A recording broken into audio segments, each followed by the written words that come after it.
Hello and welcome to another pen video from me, Penultimate Dave. So I have here another pen for review, and this comes in a very different Visconti box that I'm actually used to. And this is a newer style Visconti box. You can see it here with the newer style V and also the Visconti font there as well. So I think let's remove this sleeve. Now, this is a pen that I have to say has actually been on my wish list for a very, very long time. I've been into the hobby now for almost 5 years, and I would say that probably for about 4.5 of these years, this pen has actually been on my wish list, and I decided I would finally buy it. So let me lift the box lid here, and first off you will see this, and it says Ripple, and this is quite a nice sort of brochure here, and it does say mind waves. In order to understand the ripple, you should have designed something in your life. Only in this way you could have been able to understand how an idea is shaped on paper before becoming part of reality. Ripple means wave, whisper, ruffling. Sometimes waves are visible, as the ones generated by a stone thrown into the water. Sometimes we don't know where they come from, but they gently surround us along constant whisper. So this is actually the Visconti Blue Ripple. And this is a limited edition run of 999 pens. It's a mother of pearl resin there with a filigree, and it's an AG925, so it's a solid silver, but it's coated in a glossy blue plating. And it's a double reservoir with an 18-karat gold nib, and I do like this pen a lot. This is a pen that I've wanted for a long time. So let me remove this, and here you'll see the pen, and if I just remove that for the time being, you'll see a card here, and it says AG925 silver. This is number 875 of 999, and you also have this Visconti booklet which shows the history of Visconti, and this is actually an updated booklet. So you have the Il Magnifico there, the lapis lazuli. You have the Machina. I actually have both of those pens. You have the Homo sapiens and the Blue Lagoon, and some Van Goghs as well, and the Ecologic and the Voyager as well. So there's quite a few pens in that range. And then we have this pen, and if I remove it from its bed, now I'll actually put these back in here just out of the way, and I will then put the lid back on and we can have a look at this pen. So this is the pen, and apologies for the rustling.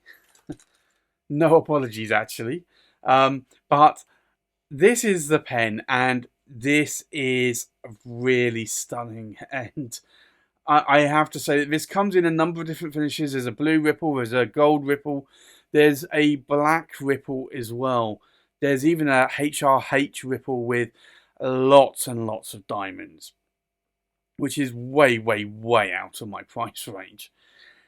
But this one is beautiful. So this may look a little bit black, but it's almost like a metallic blue, and this is a beautiful finish here. If I can try and get that, you can probably see that hint of blue as I tilt that, and you see the light coming off it. But it is a very dark blue, almost like midnight blue. And then you have the lovely sort of cracked ice white resin there. So you have Visconti there on the bridge clip, and I do still prefer these clips. I like them a lot, but this is a beautiful pen. Now, it does have the old style Visconti, if I can try and get that to focus, there you go, old style Visconti finial, cap finial here. This is not a My Pen finial on this or other ripples or even the watermarks. They are fitted or fixed. They cannot be replaced. But this pen is just gorgeous. So this came out initially before the watermark, and the watermark, if you've seen the Visconti watermark, it has these like V cutouts instead of these like ripples, and V for Visconti. But this is just absolutely mesmerizing. I didn't think that this would look as good as it does, but it really, really does. So this is a stunning pen.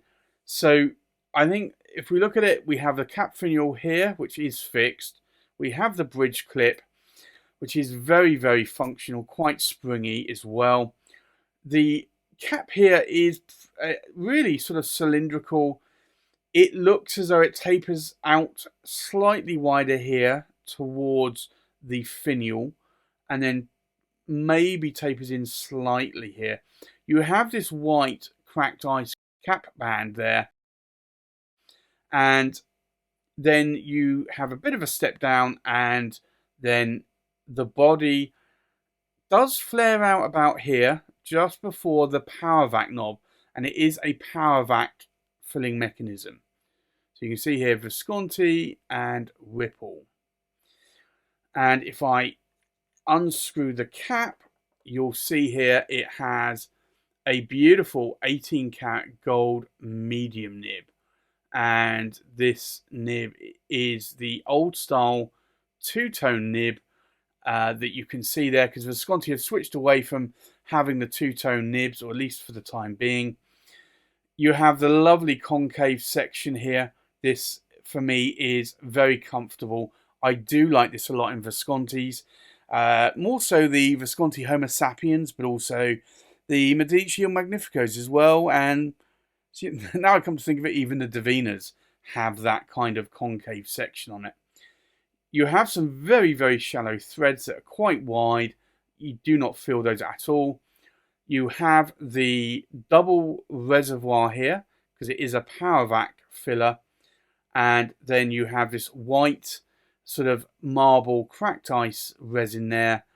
And then you have this. So this blue area here is an overlay over this resin material. So you don't get to see the ink in the body here, but you do have the double reservoir window there where you can see it. And if I unscrew the power vac knob here, you can pull that out. And then what you do is you push this in, and you hear that click, hopefully, and that's the suction that it will then suck up ink into the body of the pen. And this will hold around about 2.5 milliliters of ink, like a lot of the Visconti Homo sapiens. This to me feels really, really comfortable in my hand. A friend of mine, Tony, did actually get one of these before me, and he said I wouldn't actually regret getting this, and I would actually love it, and I really do. Now, can I post the cap? You can do, but it doesn't post very deeply. I'm not sure that I would want to. I do wonder about maybe scratching this material here. These are solid silver and then plated, like the Visconti watermark is plated in 0.3 microns of palladium. I don't know what this material is, if it's a blue colored palladium or if it's some other material or some other sort of enamel or something. I don't think it's enamel. I think it is more of a plating of a coating rather than enamel. But this for me is really, really gorgeous. So I am really liking the look of this pen. So for me, I think I am very glad that I have purchased this pen so far. And I think with that, let's do a size check. We'll do a weight check. We'll do a pen comparison. And then we'll do a writing sample. So the length of the pen, we are looking at about 148 millimeters in length, The length of the cap is 71 millimeters in length. So that's quite a long cap. Now I will try and make the pen not roll away. Now the length of the body to the tip of the nib or tip of the tines, we're looking at about 138 millimeters. So this is an oversized pen for sure. And I will probably say quite a weighty pen as well from how I'm feeling this pen. So let's do a weight check.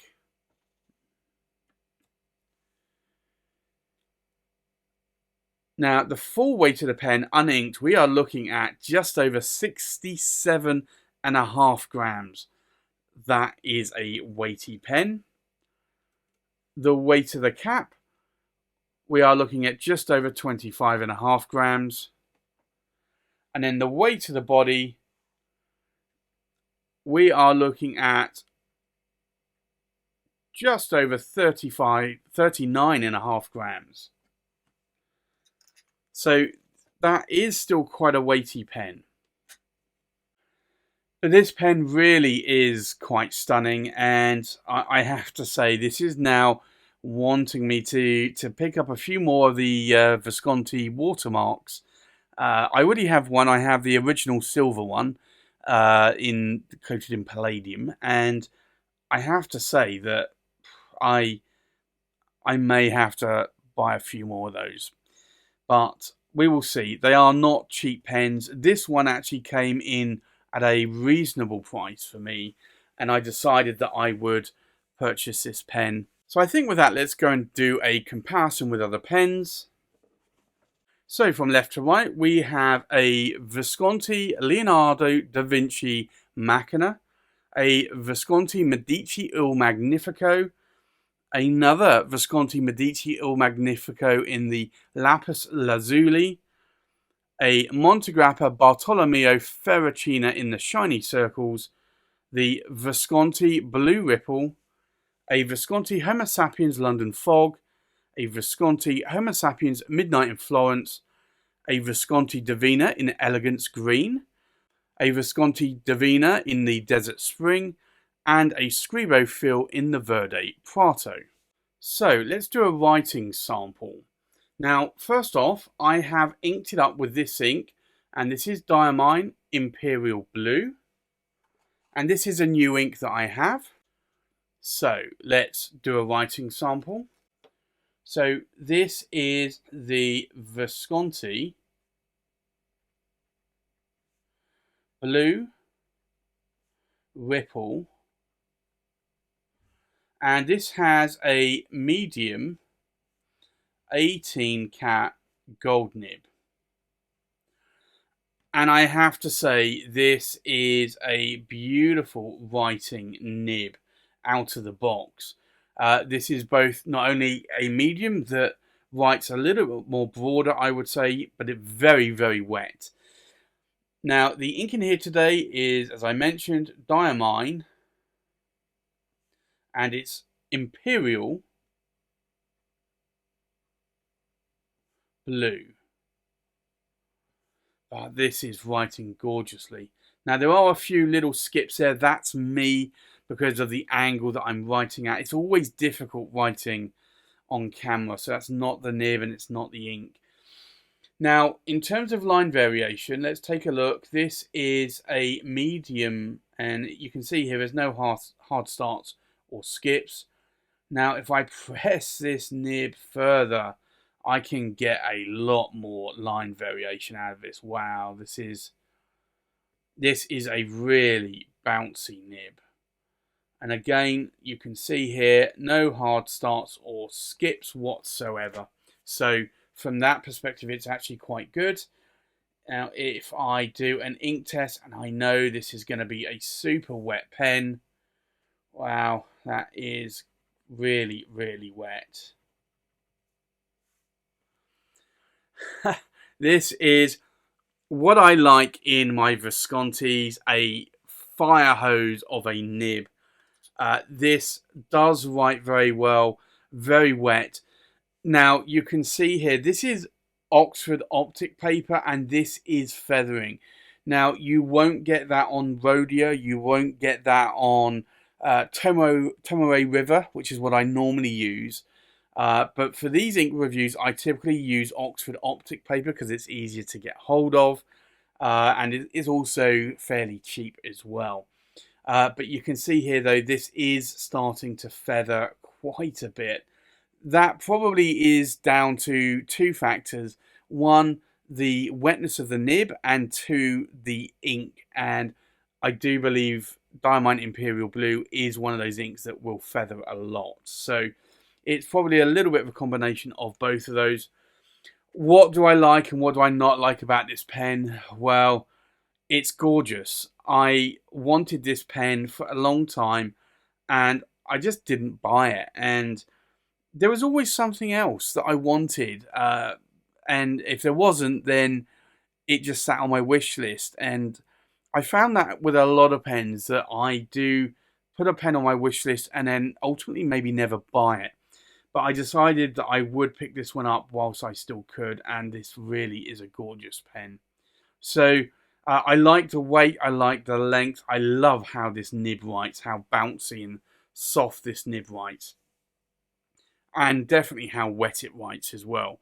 Although clearly I'm going to have to be a little bit more careful in some notebooks, but typically I do write on Tomoe River, so I don't think that'll be much of an issue for me. So this is my review of the Visconti Blue Ripple in a medium 18 karat gold nib. Thanks for watching. Please like, comment, subscribe, and I'll see you on the next pen video. Bye bye.